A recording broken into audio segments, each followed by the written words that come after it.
Hello, people of YouTube. This is Gray's Guitars. My name is Steve Gray, and thank you for watching. If you're new here, please hit that subscribe button, turn on that notification bell, leave a like, and feel free to comment down below what you would like me to do for future guitar and music-related content. So this isn't a specific video about one particular guitar. This is about a couple of Harley Benton guitars that flew onto my radar recently, and I just thought, how are these things being made so cheaply? Unfortunately, I could not really find any videos of them currently. They are both newer models. They are both sub $100. Technically, you're looking at more money because shipping right now, I don't know what shipping is for you. Looking at shipping for myself for a Harley Benton product, I am in the $70 range. So this $90 CG45E mahogany acoustic electric guitar, yes, that's right, acoustic electric for less than $100, goes from about $90 to about $160, which still isn't really that bad. I mean, I know they do, like, it's cheaper if you buy multiple items. With the shipping, I think it's kind of one universal shipping cost, if I believe. Correct me if I'm wrong. But there's not just one of these guitars that's an acoustic electric. There is also this kind of metal Telecaster style guitar, the TE20HS, I should say. And this is a basswood body maple neck. So these are your standard woods. Now, is it going to be the same quality as something super expensive? Not necessarily, but let's just look at these sub $100 Harley Bentons. As I said, technically you're probably looking at that $160 price range if you are looking to get them shipped to the US. I don't know what it is for other parts of the world. So let's start off with the CE45E Vintage Sunburst. As I said, you're looking at about $160 shipped to your house. So this is a 100% mahogany steel string guitar, treat for the eyes, and its harmonious, warm sound is a treat for the ears too, making it a great instrument for accompanying singers. The mahogany neck with a modern C profile is comfortable to hold and provides easy playability for both pick strumming and playing fingerstyle. An added bonus on this model is the preamp with a 4-band EQ that feeds your sound into a mixer. Our CG45E is an attractive guitar for beginners and an ideal second instrument for more practiced players. So honestly, this is kind of, in my opinion, a mid-range guitar for a beginner's price. Now, I don't know what the setup, frets, and etc. are going to be out of the box, but for the price that this thing is and the price that the other T-style guitars, you really can't go wrong. So let's take a look at the specifications. So it's folk style. It's a type of mahogany. It's not like actual mahogany. It isn't. It's like kind of like a sub-genre. Rosacar fingerboard, I'm guessing that kind of simulates a rosewood or something. Modern C-shaped dot inlays. I mean, do not expect like prettiness. Do not expect perfect finish. I'll tell you that right now. If you got $100 burning a hole in your pocket, you ought to test the waters with Harley Benton. You like acoustics or you like electrics. This is where, this is that price point where, it doesn't hurt. Because worst comes to worst, you can probably get rid of the guitar for pretty much the same amount of money you put into it. So cream binding. Got the 59-inch scale. That's kind of crazy. I don't know how they do the scale here. 59-inch. Usually it's like 25 and a half.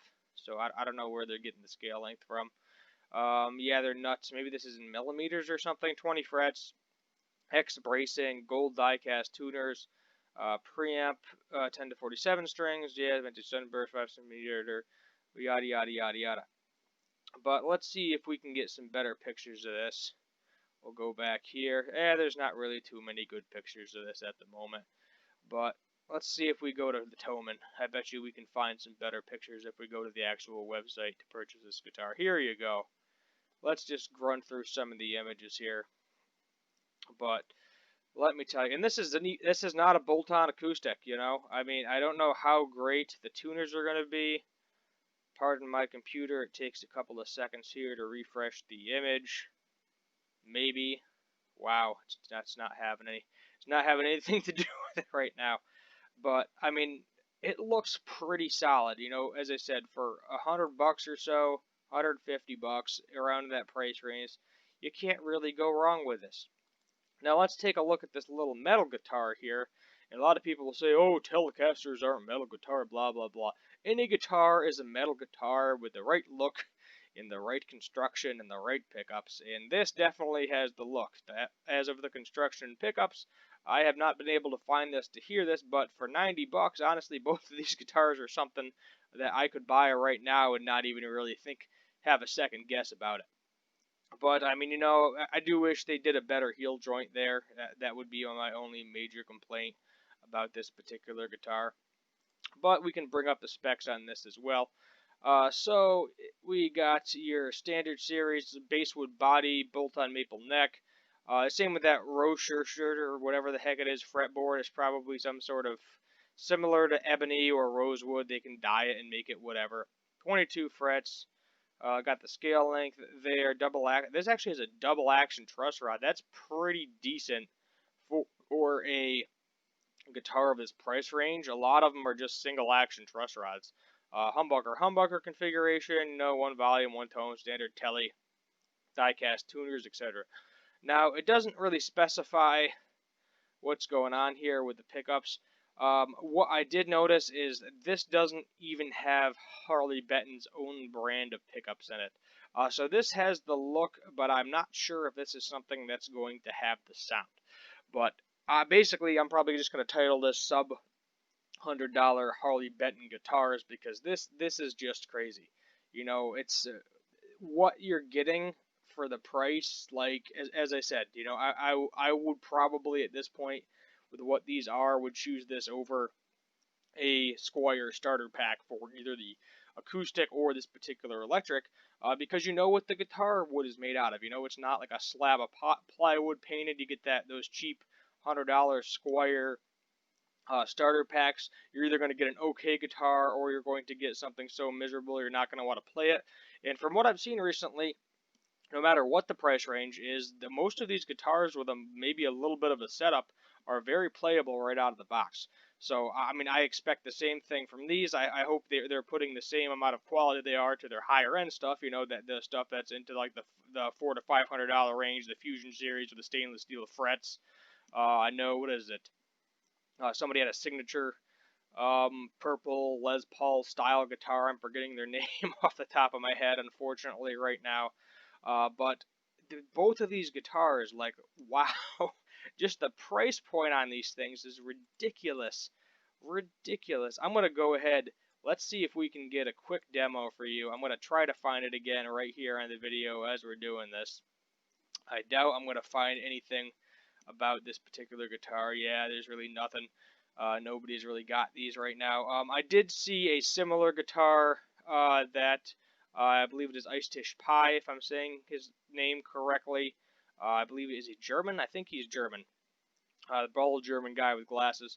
I think he had something similar. It was something like it was like 67 euros, which was about the same price point US as these, the $90 range. But I mean, even if it's an off-brand mahogany, it's still a type of mahogany. It's not like a giant plywood guitar that's a piece of junk that's going to sound super dead. This is going to have some decent sounds out of it. Is it going to sound as good as a Taylor or a Martin? No. No way. But, I mean, this is probably going to be, you know, right there with your mid-range guitars, you know, your mid-range Fender, your mid-range Epiphone. I don't know how well this is going to compete with something that's in the $500 range, but based on the wood choice, it might be able to. Same with the Telecaster, the TE20HH. Probably that stands for like satin black or something along those lines with the finish. But I was basically, if you're wondering where I got this information from, I was scrolling through Guitar World here. I pop up into their website once in a while just to take a look. Oh, we do have more images. We can scroll past. Yeah, that is a little bit concerning. And I say a little bit concerning that it doesn't have the actual Roswell pickups, because I am slowly growing to like them. Based on the demos that I've seen from other people playing Harley Benton, they definitely stepped up their pickup game. At the same time, though, I don't know what that means if they're not putting their own branded pickup into something that is the $100 range, if this is going to be a very cheap pickup, or the way it sounds. All I can do is I hope we get a demo at some point in time, so we can all see that. As I said, I'm going to start trying to put more demos in these videos, even if they are from other YouTubers. I'll shout them out, etc., so you have the information. But it is definitely interesting to see Harley Benton doing a couple of things that are sub $100. And heck, if you got 300 bucks burning a hole in your pocket right here, buy their electric, buy their acoustic, see how their bass line is, and then if you want to buy more from them, there you go. I know I've bashed Harley Benton a little bit in the past, and I will continue to do so depending on individual guitars. But as I said, for this price point, there's really nothing you can go wrong with.